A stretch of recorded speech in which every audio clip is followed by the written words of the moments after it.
மத்தியிலே திருமணமாகி வந்திருக்கிற சாமுவேலையும் தனலட்சுமியும் நாங்கள் வாழ்த்துறோம். ராமேஸ்வரத்தில் திருமணமாகி இந்த நாளில் முறையாக நம்ம சர்ச்சுக்கு அவங்க குடும்பமாக அவங்களோட எல்லா மோகனா சிஸ்டரோட சம்பந்தி அம்மா அவங்கெல்லாம் வந்திருக்காங்க. அவங்க குடும்பத்தை எல்லாம் நாங்கள் வருக என்று சொல்லி எங்களை வரவேற்கிறோம். கர்த்தர் உங்களை ஆஸ்வதிப்பாராக. உங்களை எழுப்புதல் துதி மையம் வரவேற்கிறது. கர்த்தர் உங்களோடு கூட இருப்பாராக. God bless you. தேவநாமம் மகிமைப்படுவதாக. 7 வருஷமாக திருமணத்துக்காக நாங்கள் வெயிட் பண்ணிகிட்டே இருந்தோம். எத்தனையோ வரன்கள் பார்த்தோம், ஆனால் அமையல. ஆனால் இந்த வருஷம் கூட திருமண காரியத்துக்காக தனுஷ் பேரெல்லாம் கொடுத்து திருமண காரியங்கள் இந்த வருஷத்தில் நடக்கணும்னு பேரும் இங்கே எழுதி வச்சுருந்துச்சு. சபையில் கொடுத்துட்டேன். அது மாத்திரம் இல்லை, நான் தொடர்ந்து ஜெபம் பண்ணிக்கிட்டே இருந்தேன். அது 3 பேர் 4 பேர் சேர்ந்து தொடர்ந்து குரூப்பாக ஜெபம் பண்ணிக்கிட்டே இருந்தோம். ஒரு சகோதரி கூட, நம்ம சபை சகோதரி தான், திருமணத்துக்காக ரொம்ப ஆயத்தமாக ஜெபம் பண்ணிக்கிட்டே இருந்தாங்க. 4 பேருமே நல்லா ஆயத்தமாக ஜெபம் பண்ணிக்கிட்டே இருந்தோம். கர்த்தர் அந்த காரியத்தை வாய்க்க செஞ்சார். இந்த திருமணம் நடக்குமாங்கிற ஒரு சந்தேகமே ஆயிடுச்சு என் குடும்பத்தில் உள்ள எல்லாருக்குமே. ஆண்டவர் இந்த திருமணத்தை நடத்துவார் அப்படின்னு சொன்னேன். ஏன்னா அவங்க ரட்சிக்கப்படாத குடும்பம், இது இந்த திருமணமே நடக்காதுன்னு தான் அவங்க சொன்னாங்க. அவங்களே தடையை பண்ணிக்கிட்டே இருந்தாங்க. என் பிள்ளை மூலமாக கூட இந்த தடை வந்துச்சு. ஆனாலும் நான் கர்த்தரை கைவிடலை. ஏசப்பா இந்த திருமணத்தை கண்டிப்பாக நடத்தி கொடுப்பாங்க. ஒரே வைராக்கியம், கண்டிப்பாக இந்த திருமணம் நடக்கும் அப்படின்னு சொல்லி பாப்பாட்ட தான் சொன்னேன். உங்கள் சித்தப்பா மூலமாகவே இந்த திருமணம் நடக்கும் அப்படின்னு சொன்னேன். இந்த ஒரே மாதத்தில் ஏசப்பா இந்த திருமணத்தை நடத்தி வச்சாங்க. எல்லா தடைகளையும் ஏசப்பா உடைச்சி போட்டாங்க. அது மாத்திரம் இல்லை, போன மாதத்துக்கு முந்தின மாதம் நினைக்கிறேன், காரியம் மாறுதலாக முடியும் அப்படின்னு அந்த வார்த்தையும் ஆண்டவர் கொடுத்தாரு. அந்த ஒரு யூத குலத்தையே அழிக்கணும்னு நினச்சாங்க. அதே போல் தான் எங்கள் குடும்பத்துலேயும் இந்த கிறிஸ்துவ படி திருமணமே நடக்கக்கூடாதுன்னு எங்கள் குடும்பத்தில் எல்லாருமே ஒரு முடிவாக இருந்தாங்க. ஆனாலும் கர்த்தர் எல்லா காரியத்தையுமே வாய்க்க செய்ய, கர்த்தர் பெரிய காரியத்தை செஞ்சுருக்கா. இது என்னால் நினச்சி கூட பார்க்க முடியலை. அப்படி ஒரு அற்புதத்தை செஞ்சுருக்காரு. ஒரு நல்ல சம்பந்தியை கொடுத்துருக்காங்க, நல்ல மருமகனை கொடுத்துருக்காங்க. நான் எப்படி விரும்பினனோ அதே போலவே உனக்கு மகனாக தான் வருவாங்க அப்படின்னு எல்லா சகோதரியுமே சொன்னாங்க. அதான் புறஜாதி மக்கள் கூட சொன்னாங்க, உனக்கு மகனாக தான் உனக்கு மருமகன் வருவாங்க அப்படின்னு. அவங்க சொன்னது போலவோ, நான் ஆசைப்பட்டது போலவோ, ஏசப்பட்ட நான் கேட்டது போலவோ, என் ஜெபத்துக்கு எல்லாத்துக்குமே ஏசப்பா பதில் கொடுத்து இன்றைக்கி இந்த இடத்துல சாட்சியாக எடுத்து வச்ச தேவனுக்கு கோடி நன்றி. சகோதரி சொல்லிட்டு போனாங்கல்ல, முழு குடும்பம் ஹிந்து, இவங்க ஒருத்தவங்க தான் ரட்சிக்கப்பட்டவங்க. இவங்க எப்படி வந்தாங்கன்னா ஒரு பெரிய கதை. நம்ம சர்ச்சில் இருந்தார் ஒருத்தர், மியூசிக் போட்டுட்டு இருந்தார். அவங்க வீட்டில் அவங்க காம்ப்ளெக்ஸில் வாட்ச்மேனாக ஒருத்தர் இருந்தார். அவர் தான் மாணிக்கம். நம்ம சர்ச்சுக்கு வந்திருக்கார். நம்ம சர்ச்சில் ரெகுலராக வந்துட்டு போவார். மறித்து போயிட்டார் இப்போ. அதுக்கப்புறம் அவங்க மனைவி அஞ்சலை அவங்க வருவாங்க. அவங்க வீட்டில் நம்ம கேலண்டரை கொடுத்தோம். அந்த கேலண்டரை அவங்க வீட்டில் தொங்கிட்டு இருக்கு. அந்த கேலண்டரை இந்த சகோதரி பார்த்து இந்த சர்ச்சுக்கு வர ஆரம்பித்தாங்க. ஆமென். எப்படிலாம் ஆண்டவர் கொண்டாடுறாரு பாருங்க ஆட்களை. இப்படி தான் ஆண்டவர் அற்புதம் செய்வார். நீங்கள் கூப்பிட ஆள் வர மாட்டாங்க, ஆனால் கூப்பிடாத ஆள் வருவார்கள். இன்றைக்கி நிறைய பேர் வந்திருக்கீங்க, கூப்பிடாத ஆட்கள் நிறைய பேர் வந்திருக்கீங்க. ரொம்ப சந்தோஷம். கொர்நேலியு, பேதுரு 2 பேர்த்தை பற்றி நம்ம பார்க்க போகிறோம். ஆதி அப்போஸ்தலர்கள் 120 பேர் கூடியிருந்த பொழுது அவங்க மேலே ஆவியானவர் ஊட்டினார். புறஜாதிக்கு முதல் பரிசுத்த ஆவியானவரை ஊற்றின இடம் எதுனா அப்போஸ்தலர் நடபடிகள் 10. எப்படி அப்போஸ்தலர் நடபடிகள் 2 பரிசுத்த ஆவியானவர் வல்லமையாக இறங்கி வந்தாரோ, அதே ஆவியானவர் புறஜாதியின் மீது ஆவியானவர் இறங்கி வந்தார். வசனம் என்ன சொல்லுகிறது? எடுத்து வாசிக்கலாம். 10ஆம் அதிகாரம் அப்போஸ்தலர் நடபடிகள். இத்தாலியா பட்டணம் என்னப்பட்ட பட்டாளத்திலே 100க்கு அதிபதியாகிய கொர்நேலியு என்னும் பெயர் கொண்ட ஒரு மனுஷன் செசரியா பட்டணத்திலே இருந்தான். அவன் தேவபக்தி உள்ளவனும் தன் வீட்டார் அனைவரோடும் தேவனுக்கு பயந்தவனுமாயிருந்து ஜனங்களுக்கு மிகுந்த தருமங்களை செய்து எப்பொழுதும் தேவனை நோக்கி ஜெபம் பண்ணி கொண்டிருந்தான். எப்பொழுதும் தேவனை நோக்கி ஜெபம் பண்ணி கொண்டிருந்தான். யாரு? கொர்நேலியு. யாருங்க சொல்லுங்க, யாரு? ஆமா, 2 பேர் சொல்றேன். ஒன்னு கொர்நேலியு, இன்னொன்னு பேதுரு. 2 பேரும் என்ன பண்ணுறாங்களா? ஃபாஸ்டிங் இருக்காங்க. 2 பேரும் என்ன பண்ணுறாங்களா? ஜெபம் பண்ணுறாங்க. இன்னைக்கு 9ஆம் வசனத்துலேருந்து ஆரம்பிக்கலாம் என்று சொல்லி நினைக்கிறேன். 9ஆம் வசனம் எடுத்து வாசிங்க. மறுநாளிலே அவர்கள் பிரயாணப்பட்டு அந்த பட்டணத்துக்கு சமீபித்து வருகையில் பேதுரு 6ஆம் மணி நேரத்திலே 6ஆம் மணி நேரத்திலே ஜெபம் பண்ணும்படி மேல் வீட்டில் ஏறினான். அவன் மிகுந்த பசியடைந்து மிகுந்த பசி. இன்னைக்கு நிறைய பேர்த்தோட வாழ்க்கையில மிகுந்த பசி. பேதுருக்கு மிகுந்த பசி உண்டாயிற்று. சாப்பிடுறதுக்கு நேரம் வந்துருச்சு. ஆயத்தம் பண்டிகையில் 30ஆம் வசனம் படிக்கிறீங்களா? அதற்கு கொர்நேலியு 4 நாளைக்கு முன்னே இந்நேரத்திலே நான் உபவாசித்து 9ஆம் மணி நேரத்தில் என் வீட்டிலே ஜெபம் பண்ணி கொண்டிருந்தேன். அப்பொழுது பிரகாசமுள்ள வஸ்திரம் தரித்த மனுஷன் ஒருவன் எனக்கு முன்பாக நின்று, கொர்நேலியுவே உன் ஜெபம் கேட்கப்பட்டது. இன்னைக்கு நிறைய பேரோட ஜெபம் கேட்கப்படல. ஏன் படலனா, பிதாவின் சித்தத்தின்படி நீங்க ஜெபிக்கும் பொழுது உங்கள் ஜெபம் கேட்கப்படும். இயேசு நாம மகிமைப்படும்படி நீங்க ஜெபிக்கும் பொழுது உங்கள் ஜெபம் கேட்கப்படும். பரிசுத்த ஆவியானவர் ஏதோ ஒரு நபர், நான் 3வது நபர் ஓரமா இருக்கு. No no no no. பரிசுத்த ஆவியானவர் எப்படின்னா, அவர் ஒரு நபர். எப்படி இயேசு கிறிஸ்து ஒரு நபராக இருந்தாலும் அதே போல பரிசுத்த ஆவியானவரும் ஒரு நபர். எல்லாம் பர்ஃபெக்டாக இருந்தால் தான் ஆவியானவர் உதவி செய்வார். இயேசு கிறிஸ்து பூமியிலே ஊழியம் செய்யும் பொழுது பரிசுத்த ஆவியானவரை பெற்றுக்கொண்ட பிறகுதான் ஊழியத்தை ஆண்டவர் செய்ய ஆரம்பித்தார். யோவான் 3ஆம் அதிகாரம் 34ஆம் வசனம் சொல்லுகிறது, தேவன் அவருக்கு அளவில்லாத ஆவியை கர்த்தர் கொடுத்திருந்தார். இன்றைக்கு உங்களுக்கும் எனக்கும் திருச்சபைக்கும் அளவில்லாத பரிசுத்த ஆவியானவர் உங்களுக்கும் எனக்கும் தேவை. இந்த நாளிலே இந்த பாருங்க, இந்த இடத்துல கொர்நேலியுவும் ஜெபம் பண்ணுகிறார், பேதுருவும் ஜெபம் பண்ணுகிறார். பேதுருவும் உபவாசம் எடுக்கிறார், அதே போல கொர்நேலியும் உபவாசம் எடுக்கிறார். 31ஆம் வசனம் சொல்லுகிறது, படிங்க. கொர்நேலியுவே உன் ஜெபம் கேட்கப்பட்டது, உன் தான தர்மங்கள் தேவ சந்நிதியில் நினைத்தருளப்பட்டது. யோப்பா பட்டணத்துக்கு ஆள் அனுப்பி பேதுரு என்று மறுபேர் கொண்ட சீமோனை வரவழைப்பாயாக. இன்னைக்கு ஆண்டவருடைய அபிஷேகம் வல்லமை உங்களுக்குள்ள வேணும் என்று சொன்னால், பிரியமானவரே, தாகத்தோடு இருங்க.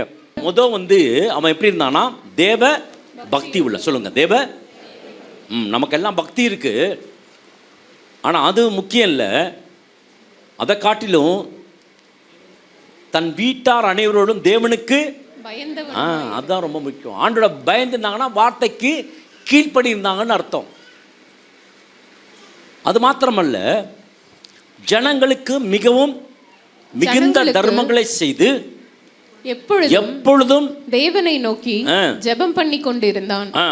பகலில் ஏறக்குறைய 9ஆம் மணி நேரத்தில் தேவனுடைய தூதன் தன்னிடத்தில் வரவும் கொர்நேலியுவே என்று அழைக்கவும் பிரத்யட்சமாய் தரிசனத்தை கர்த்தர் இன்றைக்கு ஆண்டவர் உங்களுக்கும் எனக்கும் விஷன்ஸ் அண்ட் ட்ரீம்ஸை கர்த்தர் கொடுக்க போகிறார்.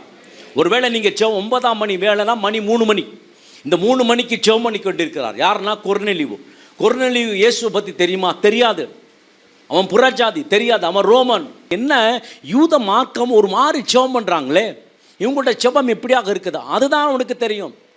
மற்றபடி இயேசு கிறிஸ்து யாருன்னு தெரியாது, யெகோவா என்னன்னு தெரியாது, பிதானா என்னன்னு தெரியாது, எதுவுமே தெரியாது.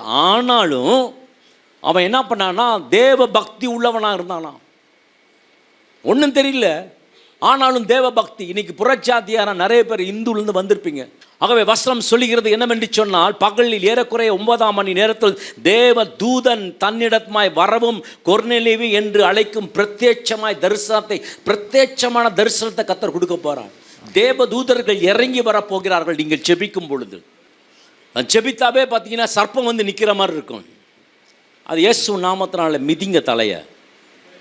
சர்ப்பத்தை மிதிக்கவும் தேள்களை மிதிக்கவும் கர்த்தர் என்ன கொடுத்துருக்கார்? நமக்கு அதிகாரம் கொடுத்துருக்கார். ஆகவே அவன் சொல்கிறதெல்லாம் ஊழுன்னு கேட்டுட்டு உட்காந்துட்டு இப்படியே போகிறதில்ல. இல்லை, நீங்கள் பேசுகிற வார்த்தைகள் எல்லாம் விசுவாசம் வேண்டும். ஆமென். பிசாசு பயப்படணும் உங்களை பார்த்தாவ. இவன் ஞானஸ்தானம் எடுத்தானா? பரிசுத்தாவியை பெற்றானா? இல்லை. அவனுடைய ஜெபம், அவனுடைய விசுவாசம், இது எங்கே எட்டிச்சு தெரியுங்களா? பரலோகத்தில் போச்சு. உங்கள் ஜெபம் பரலோகத்தில் போய் எட்டணும். ஆமேன். பரலோகத்தின் கதவுகளை திறக்கணும். கர்த்தர் உங்களுக்காக இறங்கணும். கர்த்தர் உங்களுக்காக மனம் இறங்கணும். கர்த்தர் இரக்கமும் உருக்கமும் தயவும் உடையவர். இவனுக்கு எந்த ஒரு பின்னணியும் இல்லைங்க. ஞானஸ்தானம் எடுக்கலை, கம்யூனியன் எடுக்கலை, வெள்ளை சட்டை வெள்ளை பேண்ட்டு போடல. ஆனாலும் என்ன பண்ணாரு? இவன் ஜெபம் கேட்டுச்சா கேட்கலையா? கேட்டுச்சு. உங்கள் ஜெபம் கேட்குமா கேட்காதா? கேட்கும். கர்த்தர் உங்களுக்காக யுத்தம் பண்ணுவார். நீங்கள் ஜெபிக்கும்பொழுது கர்த்தர் உங்களுடைய ஜெபத்தை கேட்டு உங்களுக்கு கர்த்தர் அற்புதம் கர்த்தர் செய்வார். உங்கள் சிறையிருப்பை ஆண்டவராக தேவன் மாற்றி அமைப்பார். நம்புறவங்க ராமன் சொல்லலாமா? ஹல்லேலூயா. உன் ஜெபங்களும் உன் தான தர்மங்களும் தேவனுக்கு நினைப்பூட்டுதலாக சந்நிதியில் வந்து எட்டியது. யார் சொல்கிறா தெரியுமா? தேவதூதன் வந்து சொல்கிறான், ஒரு மனுஷன் சொல்ல. ஞாயிற்றுக்கிழமை வரணும் சர்ச்சுக்கு, அந்த ஒரு தாகம் வேணும். அப்போ தான் ஆண்டவர் ஆசீர்வதிப்பார். கொர்நேலியு ஜெபிக்க ஆரம்பித்தார். ஏன் இது முக்கியம்னா, முதல் காரியம் என்னவென்று சொன்னால், சீஷர்களெல்லாம் சேர்ந்து 120 பேர் அவருடைய ஜூவிஷ் பீப்புள், யூதர்களுக்கெல்லாம் பரிசுத்தாவின் அபிஷேகம் கிடைத்தது. ஆனால் இந்த அதிகாரத்தில் தான் புறஜாதிகளுக்கு முதலாக அபிஷேகம் கிடைத்தது. இயேசு சிலுவையில் அறையப்பட்டு தொங்குனதை அவன் பார்த்தானா? இல்லை. ஆனால் கேள்விப்பட்டிருக்கிறான், அதை நம்ப ஆரம்பித்தான். He prayed always. அவன் எப்பொழுதும் ஜெபம் பண்ணி கொண்டே இருப்பான். எப்பொழுதும் நீங்கள் ஜெபம் பண்ணிட்டே இருங்க, பிசாசு உங்கள் பக்கத்தில் வர முடியாது. எல்லாம் உட்காந்து முக்காடு போட்டு உட்காந்து, அதுக்கப்புறம் முழங்கால் போட்டு உட்காந்து, அதுக்கப்புறம் ஜெபம் பண்ண பிடிச்ச பிறகு தான் இப்படி செய்யணும். அது முறை கரெக்டு தான். ஆனால் சும்மா இருக்கப்போ ஜெபம் பண்ண முடியுமா? கார் ஓட்டுறப்ப ஜெபம் பண்ண முடியுமா? பைக்கில் ஓட்டுறப்ப ஜெபம் பண்ண முடியுமா? சமைக்கிறப்ப ஜெபம் பண்ண முடியுமா? ஜெபம் பண்ண முடியும். ஆவியிலே ஜெபம் பண்ண முடியும். ஆமென். ஹல்லேலூயா. ஜெபித்து கொண்டு இருங்க. கர்த்தர் உங்கள் ஜெபத்தை கர்த்தர் ஆண்டவர் கேட்பார். He prayed always to the people. He was கொடுக்கறதுல பார்த்தீங்கன்னா அவன் அதிகமாக கொடுக்க ஆரம்பித்தான். நம்ம சபை கொடுக்குற சபை. போன வாரம் நான் ஆச்சரியப்பட்டு போனேன். கிதியோனுக்கு 12,000 ரூபா கொடுத்துருக்கீங்கன்னா ரொம்ப ஆச்சரியம். எனக்கு ரொம்ப சந்தோஷமாக இருந்துச்சு. இதுதான் ஆண்டவருடைய கரம் பாருங்கள். வசனம் சொல்லுகிறது, he built a memorial. he built என்ன பண்ணானா 10:3 படிச்சு பாருங்களேன். பகலில் ஏறக்குறைய 9ஆம் மணி நேரத்திலே தேவனுடைய தூதன் தன்னிடத்தில் வரவும் கொர்நேலியுவே என்று அழைக்கவும் பிரத்யட்சமாய் தரிசனம் கண்டு. பாருங்க, 9ஆம் மணி நேரம் visions and angels of God வந்தாங்க. ஏன்னா அவன் ஒரு பிரிட்ஜ் கட்ட ஆரம்பிச்சிட்டான். எங்க தெரியுமா? பரலோகத்துக்கும் பூமிக்கும். நீங்களும் ஒரு பிரிட்ஜ் கட்டுங்க. நீங்களும் ஏணி அமைத்து கொள்ளுங்க. பரலோகத்துக்கும் உங்களுக்கும் ஒரு ஏணி இருக்கட்டும். தேவ தூதர்கள் எப்போதும் ஏறுவதும் இறங்குவது போல இருக்கட்டும். கர்த்தர் நன்மை செய்ய போகிறான். இன்னைக்கு நிறைய பேர் ஜெபிக்கல, அதனால தான் ஆசீர்வாதம் நடக்கலை. இன்னைக்கு ஜெபிக்க கர்த்தர் தம்முடைய வல்லமையை கர்த்தர் வெளிப்படுத்த ஆரம்பிப்பார். பிரியமான தேவ ஜனமே, அந்த நேரத்தில் அவன் எப்படி இருந்தான்? ஃபாஸ்டிங்கில் இருந்தான்.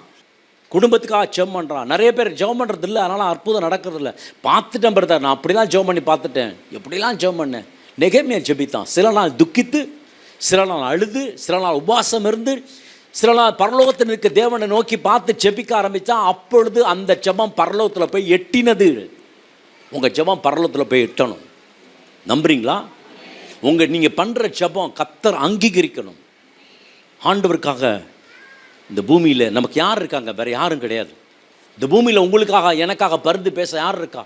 ஆண்டவராக இயேசு தவிர இல்லை. ஆண்டவர் சொல்றார், நான் மோசையோடு இருந்தது போல உன்னோடு கூட நான் உன்னை விட்டு விலகுவதும் இல்லை, உன்னை நான் எப்போ உங்கூட தான் இருப்பேன். கொர்நேலியும் அவனுடைய ஃபேமிலியும் என்ன பண்ணாங்களாம்? எல்லாரும் சேர்ந்து ஜெபித்து கொண்டு இருந்தாங்க. அந்த குடும்பம் ஜெபம் அந்த இடத்துல இருந்தது. எப்பவும் போல ஒரு நாள் ஜெபம் பண்ணிட்டு இருக்காரு. ஆனால் என்னத்துக்கு ஜெபம் பண்ணுறாரு, ஏன் ஜெபம் பண்ணுறாரு, யாருக்காக ஜெபம் பண்ணுறாரு தெரியல. நிறைய பேத்துக்கு தெரியல. ஆனால் வசனம் சொல்லுகிறது, நம்ம என்ன ஜெபிக்கிறோம் நமக்கு தெரியாத வேளையில் பரிசுத்த ஆவியானவர் நமக்குள்ளே இருந்து எதற்காக ஜெபிக்க வேண்டும் என்று சொல்லி அவர் சொல்லி கொடுப்பாராம்.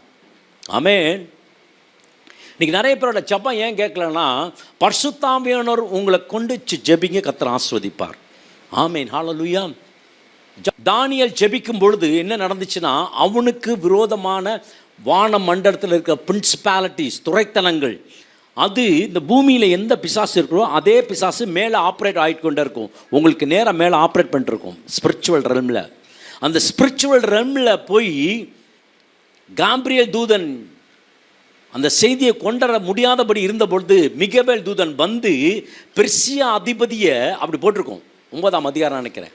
பெர்சியா அதிபதியை நிர்மூலமாக்கி அந்த வார்த்தை எடுத்து யார்கிட்ட கொடுக்குறான்னா, காப்ரியேல்கிட்ட கொடுக்குறான். காப்ரியேலுக்கு வந்து கொடுக்குறாரு. யார்ட்டுக்கு? தானியேல் கொடுக்குறாரு. இதுக்கு 21 நாள் ஆச்சு. நீங்கள் ஜெபம் பண்ணனே கொடுத்துருவாருங்க, நீங்கள் கேட்டனே அவர் கொடுத்துருவாருங்க. அவர்கிட்ட எந்த ஒரு மாற்றமும் கிடையாது. அவர் கொடுக்கலன்னு நினைக்காதீங்க, அவர் கொடுத்துருவார், கண்டிப்பாக கொடுப்பார். ஆண்டவர் சொன்னார், கேளுங்கள் அப்பொழுது நீங்கள் பெற்றுக்கொள்வீங்க, கொடுப்பார். ஆனால் உங்களுக்கு விரோதமாக ஒன்று ஆப்ரேட் ஆகிட்டு இருக்கும். ஸ்பிரிச்சுவல் ரேமில் அங்கே பிசாசு ஆளுகை செய்யிருப்பான். 2ஆம் வானம் அவனோட திட்டத்தெல்லாம் க்ளோஸ் பண்ணும். இப்படி நீங்கள் ஜெபிக்க ஆரம்பிச்சிருங்க, ஆண்டவர் பெரிய பெரிய காரியங்களை கர்த்தர் உங்களுக்கு செய்து முடிப்பார். ஆகவே பிரியமான தேவ ஜனமே, நீங்கள் வேலி அடைங்க, ஜெபித்து வேலி அடைங்க, உங்கள் குடும்பத்துக்கு வேலி அடைங்க. கர்த்தர் நன்மை செய்கிறவராக இருக்கிறார். நீங்கள் எப்படி ஜெபிக்கிறீங்கன்னா, நீங்கள் உபவாசிக்கிறீங்க, அதுக்கப்புறம் ஜெபிக்கிறீங்க. இங்கே உபவாசம் பண்ணாங்க, அப்படி ஜெபிக்க ஆரம்பித்தாங்க. நீங்களும் அப்படி உபவாசிங்க, கர்த்தர் உங்கள் ஜெபத்தை கேட்பார். ஒரு கட்டடம் கட்டும் பொழுது ஒரு செங்கலாக வைத்து வைத்து வைத்து வைத்து கட்டுவார்கள். அதே போல் உங்கள் ஜெபம் ஒரு நாளைக்கும் நாளைக்கும் திங்கக்கிழமை, செவ்வாய்க்கிழமை, புதன்கிழமை, வியாழக்கிழமை எல்லா நாளும் ஜெபிங்க. ஜெபம் இல்லாத நாளே இருக்கக்கூடாது. காலையிலும் ஜெபிங்க, மாலையிலும் ஜெபிங்க, நேரம் கிடைக்கிறப்பெல்லாம் ஜெபிங்க. வசனம் என்ன சொல்லுதுன்னா, அவனை உற்று பார்த்து பயந்து ஆண்டவரே என்ன என்றான். அப்பொழுது அவன், உன் ஜெபங்களும் உன் தர்மங்களும் தேவனுக்கு நினைப்பூட்டுதலாக. என்ன நினைப்பூட்டுச்சுங்க? ஜெபங்களும் அப்புறம் தர்மங்களும். நம்ம படிக்க வைக்கிறோம் பிள்ளைங்களை. ஜெபங்களும் தர்மங்களும் இது ரொம்ப முக்கியம். பேரலாக இருக்கணும். கர்த்தர் ஆசீர்வதிப்பார். நினைப்பூட்டுவதாக அவர் சந்தியில் வந்து எட்டியது. இப்பொழுது நீ யோப்பா பட்டணத்துக்கு மனுஷரை அனுப்பி பேதுரு என்று மறுபேர் கொண்ட சீமோனை அழைப்பி அவன் தோல் பதனிடுகிறவனாக சீமோன் என்னும் ஒருவனிடத்திலே தங்கி இருக்கிறான். அவனுடைய வீடு கடலோரத்தில் இருக்கிறது. ஆமென். நீ செய்ய வேண்டியதை அவன் உனக்கு சொல்லுவான் என்றான். பாருங்க, ஆண்டவர் சொல்றாரு, ஜெபம் பண்ணிட்டே இருக்க திடீர்னு வானம் திறந்துருச்சு. வானம் திறந்தோடனே தேவதூதன் வந்துட்டான். தேவதூதன் வந்து என்ன சும்மா வரல, வந்து வேடிக்கை பார்க்க வரல, அவன் ஒரு செய்தியை கொண்டாரான். நீ என்னன்னா, நீ சீமோன்னு ஒருத்தர் இருக்கான். அவன் எங்கே இருக்காருன்னா யோப்பா பட்டணத்தில் இருக்கிறான். அவன் தோல் 17 டேனராக இருக்கிறான். அவன் வீட்டில் ஒருத்தன் தங்கியிருக்கான் பேதுரு. எப்படி தீர்க்கதர்சனம் எப்படி பாருங்கள். தீர்க்கதர்சனம்னா இப்படி தான் இருக்கணும். கரெக்டாக சொல்கிறார். அது என் வீடு எங்கே இருக்குன்னா கடல் பக்கத்தில் இருக்குது, நீ போ. எப்படி ஆண்டவர் சொல்கிறார் பாருங்கள். ஆகவே பிரியமான தேவ ஜனமே, கர்த்தர் உங்களை ஆசீர்வதிக்கிற தேவனாக இருக்கிறார்.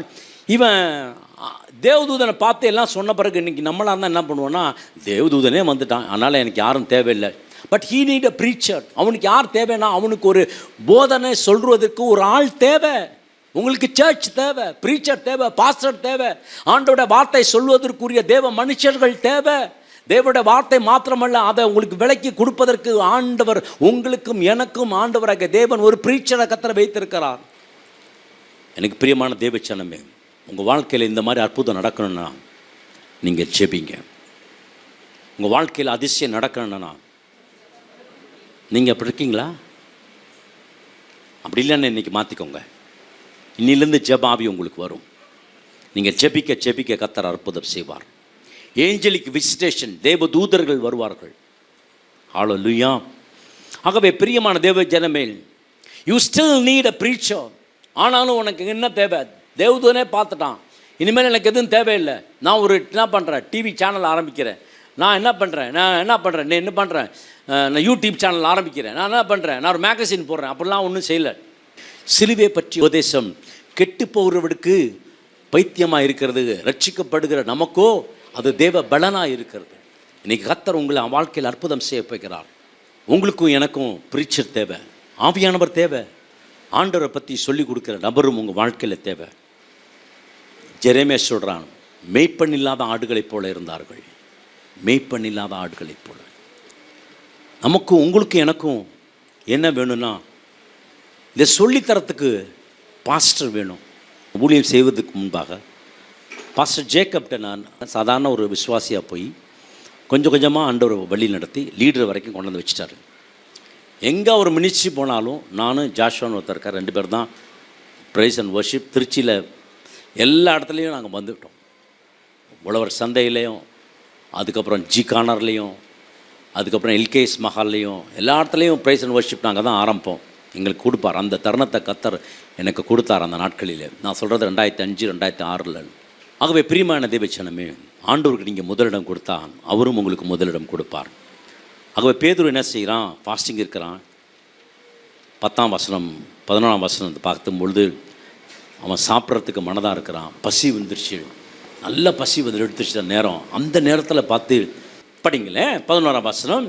வானம் திறந்திருக்கிறதாகவும் 4 முனைகளும் கட்டப்பட்ட பெரிய துப்பட்டியை போல ஒரு விதமான கூடு தன்னிடத்தில் இறங்கி தரையில் விடப்பட்டிருக்கிறதாகவும் அதிலே பூமியில் உள்ள சகல விதமான 4 கால் ஜீவன்களும் 4 கால் ஜீவன், காட்டு மிருகங்கள், ஊரும் பிராணிகள், ஆகாயத்து பறவைகள் இருக்கிறதாகவும் கண்டான். அல்லாமலும் பேதுருவே எழுந்திரு அடித்து புசி என்று அவனுக்கு சொல்லும் ஒரு சத்தம் உண்டாயிற்று. அதற்கு பேதுரு அப்படியல்ல ஆண்டவரே, தீட்டும் அசுத்தமுள்ளதா இருக்கிற யாதொன்றையும் நான் ஒரு காலும் புசித்ததில்லை என்றான். அப்பொழுது தேவன் சுத்தமாக்கினவைகளை நீ தீட்டாக எண்ணாதே என்று இரண்டாம் தரமும் சத்தம் அவனுக்கு உண்டாயிற்று. அதுக்கப்புறம் 3ஆம் தரமும் அப்படியே உண்டாயிற்று. அவன் அப்ப சொல்றான், நான் சாப்பிட மாட்டேன். லேவியாராகமம் 11ஆம் அதிகாரத்தில் படிச்சிங்கன்னா நம்ம எது சாப்பிட்லாம் எது சாப்பிடக்கூடாதுன்னு போட்டிருக்கோம். இதெல்லாம் சாப்பிடக்கூடாது. பழைய ஏற்பாடு, ஓல்டு டெஸ்ட்மெண்ட். அப்புறம் நியூ சொல்லுங்களேன். ஓல்டு டெஸ்ட்மெண்ட் பழைய, அப்புறம் இது ரெண்டும் சேர்ந்தது தான் இந்த பைபிள் இல்லையா? அப்போ ஓல்டு டெஸ்ட்மெண்ட்னா என்னது? டெஸ்ட்மெண்ட்னா வாக்கு தத்தம், ப்ராமிஸ். பழைய ஏற்பாட்டில் உள்ள ப்ராமிஸ், புதிய ஏற்பாடு உள்ள ப்ராமிஸ். ஆகவே பழைய ஏற்பாட்டில் ஆண்டவர் என்ன சொல்றாரு? இதெல்லாம் நீ சாப்பிடாதரான்ட்டார். இந்த செதில் இல்லாத மீனெல்லாம் சாப்பிடக்கூடாது அப்படின்னு பழைய ஏற்பாட்டில் கட்டளை. விரிக்குழம்பு உள்ள மிருகங்கள்லாம் சாப்பிடக்கூடாது, இது பழைய ஏற்பாட்டில். ஆனால் புதிய ஏற்பாட்டில் ஆண்டவர் சொன்னால், நான் எல்லாத்தையும் என்ன பண்ணிட்டேன்? பரிசுத்தம். என்ன சொன்னார்? பரிசுத்தம் பண்ணிட்டேன். நான் எல்லாத்தையும் பரிசுத்தம் பண்ணிட்டேன். நீ அடித்து புசி. அதுக்கு அமைச்சோம் அப்படி இல்லை ஆண்டவர். கொஞ்சம் நமக்கு தெரிஞ்சிச்சுன்னா ஆண்டவருக்கே நம்ம ஐடியா கொடுத்துருவோம். அந்த தினம் ரொம்ப பயங்கரமான வெயிலாக இருக்குது, இந்த சூரியனுக்கு ஒரு 2 வாரம் லீவை கொடுத்து அமுச்சு விடுங்க, நம்ம சொல்லிடுவோம். இல்லை, ஆண்டவர் சொன்னது தான். முதல் தடவை வந்துச்சு ஒத்துக்கலை, 2ஆவது தடவை வந்துச்சு ஒத்துக்கலை. நம்ம எடுத்தோமே கம்யூனியன். இந்த கம்யூனியனை பற்றி சொல்லி கொடுத்ததை யாருக்குன்னா மொதல் சீஷருக்கு தான். 6ஆம் அதிகாரத்தில் இருக்கும், சீஷருக்கு தான் சொல்லுவார். ஆனால் சீஷர்கள் சொல்லுவான், இது கடினமான உபதேசம், இதில் என்ன பண்ண முடியாது, நாங்கள் கேட்க முடியாது அப்படின்னு சொல்லி எல்லாம் பின்வாங்கிட்டாங்க.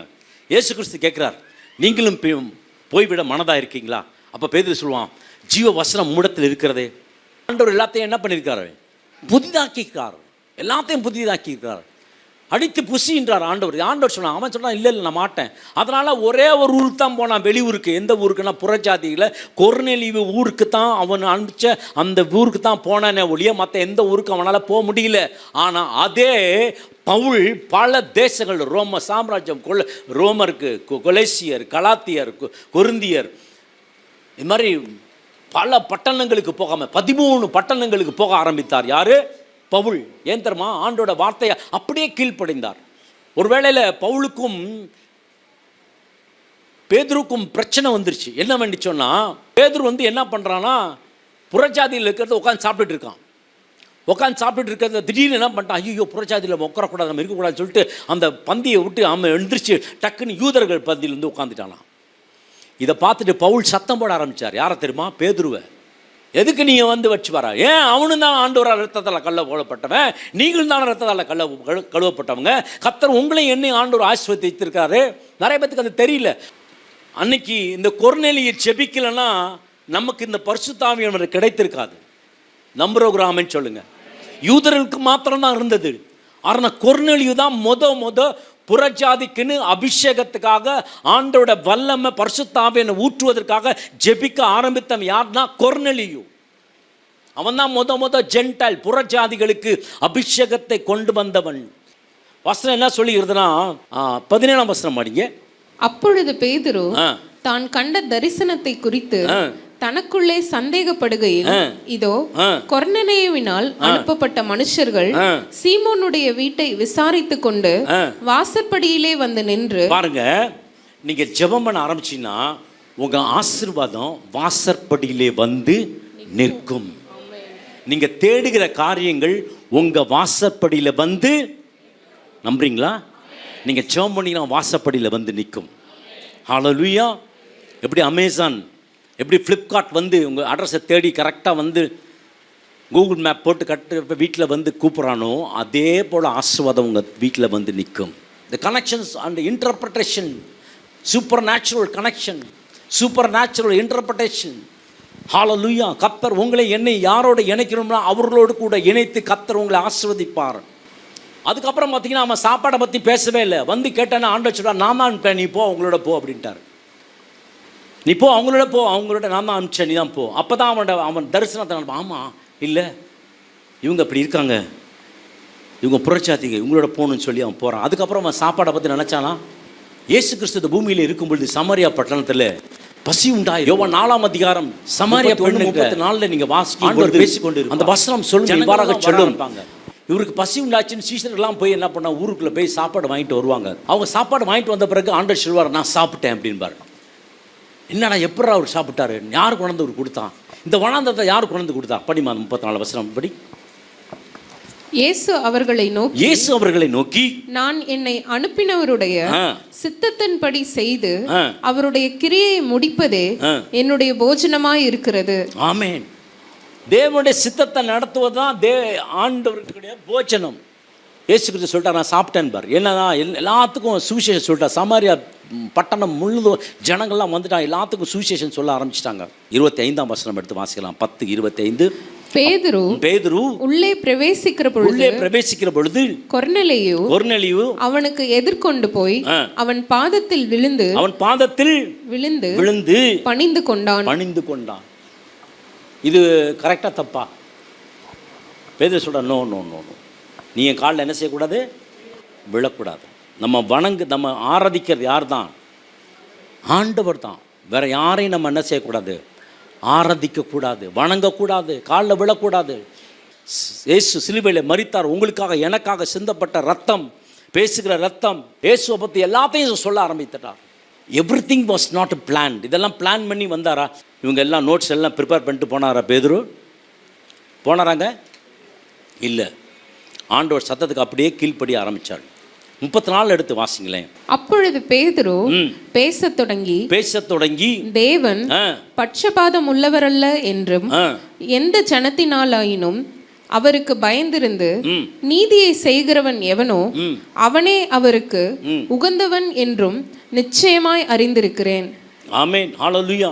அவருடைய மரணம், அவருடைய உயிர்த்தெழுதல், அவர் மீண்டும் வரப்போகிறார், இது எல்லாவற்றையும் பிரசங்கித்து முடிச்சார். நசரேயனாகிய இயேசுவை தேவன் பரிசுத்த ஆவியினாலும் வல்லமையினாலும் அபிஷேகம் பண்ணினார். தேவன் அவருடனே கூட இருந்தபடியினால் அவர் நன்மை செய்கிறவராயும் பிசாசின் வல்லமையில் அகப்பட்ட யாவரையும் குணமாக்குகிறவராயும் சுற்றித் திரிந்தார். இதெல்லாம் சொல்ல ஆரம்பிச்சிட்டார். யாரு? பேதுரு வந்து யாருக்கிட்ட? புறஜாதிக்கிட்ட சொன்ன பிறகு என்ன நடந்துச்சுன்னா, அவரை விசுவாசிக்கிற எவனோ 43 எடுத்து வாசிக்கலாம்.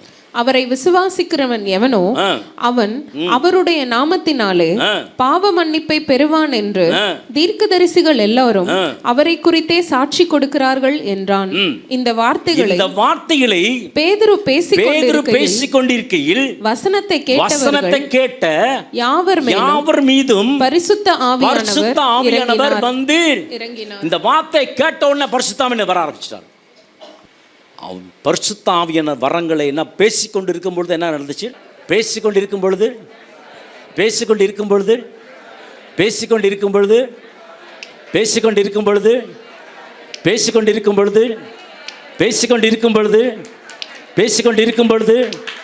ஒவ்வொரு மேலும் பரிசுத்த ஆவியானவர் வந்து இறங்குவீராக. தேவட வல்லமை இறங்கட்டும். ஓ ராமா நாஷா தரிக்கராபா லாமா தராபா சதரிக்கராபா. ஒவ்வொரு மீதும் ஆவியானவருடைய வல்லமை இறங்குவதாக. ஒவ்வொரு குடும்பத்திலையும், ஒவ்வொரு பிள்ளைகளையும், ஒவ்வொரு மீதும் பரிசுத்த ஆவியான வல்லமை இறங்கட்டும் ஆண்டவரே. 45 எடுத்து வாசித்து பாருங்க. அவர்கள் பல பாஷைகளை பேசுகிறதையும் தேவனை புகழுகிறதையும் பேதுருவோடே கூட வந்திருந்த விருத்த சேதனம் உள்ள விசுவாசிகள் கேட்கும் பொழுது பரிசுத்த ஆவியின் வரம் புறஜாதிகள் மேலும் பொழிந்தருளப்பட்டதை குறித்து பிரமித்தார்கள். அப்பொழுது பேதுரு நம்மை போல பரிசுத்த ஆவியை பெற்ற இவர்கள் ஞானஸ்நானம் பெறாதபடிக்கு எவனாகிலும் தண்ணீரை விலக்கலாமா என்று சொல்லி கர்த்தருடைய நாமத்தினாலே அவர்களுக்கு ஞானஸ்நானம் கொடுக்கும்படி கட்டளையிட்டான். உடனே அபிஷேகம், உடனே ஞானஸ்நானம். இல்லை பிரதர், கொஞ்சம் நாள் ஆகட்டும், கொஞ்சம் பார்த்துக்கிறேன், கொஞ்சம் எப்படி போகுதுன்னு பார்த்துக்கிறேன், அது எப்படி சரியாக வருதா எப்படின்னு பார்த்துக்கிறேன் அப்படின்னு நீங்கள் செஞ்சீங்கன்னா ஒன்றுமே வராது. உடனே கீழ்ப்படிஞ்சிங்கன்னா உடனே ஆசீர்வாதம். இல்லை நான் கொஞ்சம் வெயிட் பண்ணுறேன், கொஞ்சம் நாள் ஆகட்டும், இது நடந்துருச்சுன்னா நான் கண்டிப்பாக ஞானஸ்தானம் எடுத்துக்கிறேன் பிரதர். அதில் ஒன்றும் இல்லை, கண்டிப்பாக எடுக்கணும் தான் ஞானஸ்தானம், ஆனால் கொஞ்சம் எடுத்துக்கிறேன். ஞானஸ்தானம் வேணும்னா எடு, வேணானா போ. ஞானஸ்தானம் ரொம்ப முக்கியம். இதில் ஞானஸ்தானத்தை பற்றி தான் சொல்ல வருது. இன்றைக்கி அன்பை பற்றி பேசுனா அன்பை பற்றி தான் பேசுவாங்க. தமிழ்நாடு ஃபுல்லாக அன்பை பற்றி தான் பேசுவான். எல்லா இடத்துலையும் பார்த்தீங்கன்னா அன்பை பற்றி தான் பேசுவான், விசுவாசத்தை பற்றி தான் பேசுவான். ஆனால் ஆவியிலே நடத்தப்படுகிற பிள்ளைகள் பார்த்தீங்கன்னா வித்தியாசமாக இருக்கும். கர்த்தர் உங்களை ஆசீர்வதிக்க போகிறார். கர்த்தர் உங்கள் மீது தம்முடைய ஆவியை ஊற்ற போகிறார். தேவ வல்லமை உங்கள் மீது என் மீது இறங்க போகிறது. நம்புறவங்க ஆமென் சொல்லுங்க. அங்கே கேட்டுக்கொண்டிருந்த எல்லாம் புறஜாதியின் மீது பரிசுத்த ஆவியானவர் அபிஷேகம் வர ஆரம்பித்தது. உங்கள் மேலே என் மேலே ஆவியானவர் ஊற்ற போகிறார். நீங்களும் நானும் தரிசனத்தை பார்க்க போறீங்க.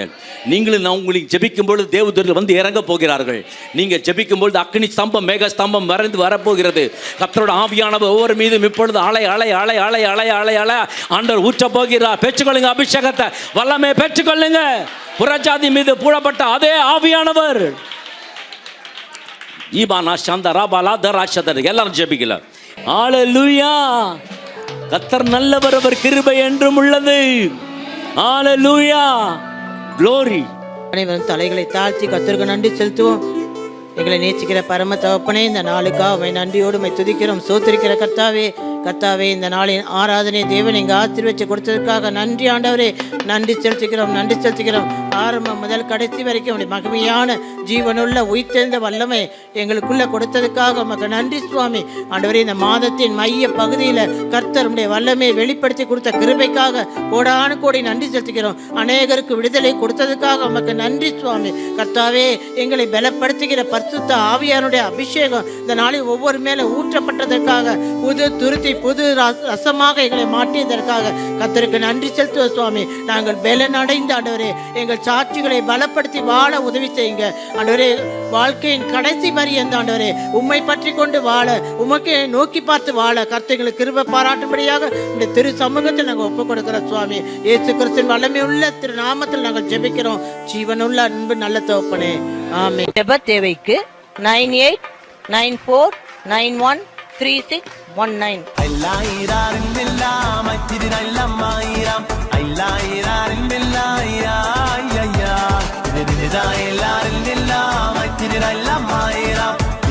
எல்லாரும்